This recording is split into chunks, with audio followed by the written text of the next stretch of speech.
జపాన్‌లో ఎప్పుడూ టైంకొచ్చే ట్రైన్ సడెన్‌గా 5 నిమిషాలు ఈరోజు ఆఫీస్‌కెళ్ళేటప్పుడు లేట్ అయింది. ఈ జపాన్‌లో వర్క్ కల్చర్ ఎలా ఉంటుందంటే, మనం ఆఫీస్‌కెళ్ళేటప్పుడు లేట్ అయిందని చెప్తే సరిపోదండి. దాంతో పాటు కుదిరితే ప్రూఫ్ కూడా తీసుకెళ్ళటం చాలా బెటరు. ఒక మంచి ఇంప్రెషన్ ఉంటుంది. సో, స్టేషన్‌లో ఎవరైతే స్టేషన్ మాస్టర్ ఉంటారో ఆయన దగ్గరికెళ్తే ఆయనే మనకిస్తారు. ఒక చిన్న టికెట్ లాంటిది. అది మనం తీసుకెళ్ళి సబ్మిట్ చేయొచ్చనమాట. ఏ లైన్‌లో డిలే అయింది, ఎంతసేపు డిలే అయింది అన్ని డీటెయిల్స్ అందులో ఉంటాయన్నమాట. మనం 5 నిమిషాలే కదా డిలే అని అనుకుంటాం కానీ, ఒక్క నిమిషం లేట్ అయినా కూడా అదొక పెద్ద ప్రాబ్లమ్ లాగా చూస్తారు. అంత పంక్చువాలిటీ అనేది మెయింటైన్ చేస్తారండి జపాన్‌లో. అసలు ట్రైన్స్ డిలే అవ్వడానికి కారణాలు ఏంటంటే, ఒకటి వర్షాలు పడుతున్నప్పుడు ట్రైన్స్ అడ్జస్ట్‌మెంట్స్ చేసుకుంటారు. దానివల్ల డిలే అవుతుంది. ఒక 2-10 మినిట్స్ వరకు. ఇంకా రెండోదొచ్చేసి సిగ్నల్ ఇన్స్‌పెక్షన్.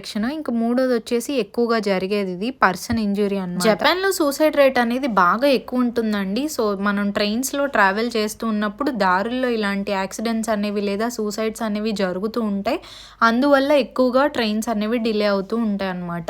ఇన్ని జరుగుతున్నా కూడా ట్రైన్ అనేది 5-10 నిమిషాల వరకే అండి, లేదా మాక్సిమం 20 మినిట్స్ కంటే ఎక్కువగా డిలే అవ్వదు. ఇది జపాన్ పంక్చువాలిటీకి ఇచ్చే ఇంపార్టెన్స్. ఫైనల్‌గా ట్రైన్ వచ్చేసి ఎవరి స్టేషన్‌లో వాళ్ళు దిగుతూ ఉన్నప్పుడు ట్రైన్‌లో ఉన్న డ్రైవర్ అందరికీ సారీ చెప్తారనమాట. ప్రతి స్టేషన్‌లో మోషివాకే గొజైమసెన్ అని అంటారు. దాని అర్థం ఏంటంటే I'm terribly sorry for the inconvenience అని.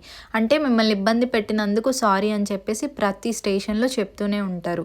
ఇంత పొలైట్‌గా, ఇంత పంక్చువల్‌గా ఉంటున్నారు కాబట్టి దేశం ఇంతగా అభివృద్ధి చెందింది. అది వీడియో నచ్చితే లైక్ చేసి, షేర్ చేసి ఫాలో అయిపోండి. By by.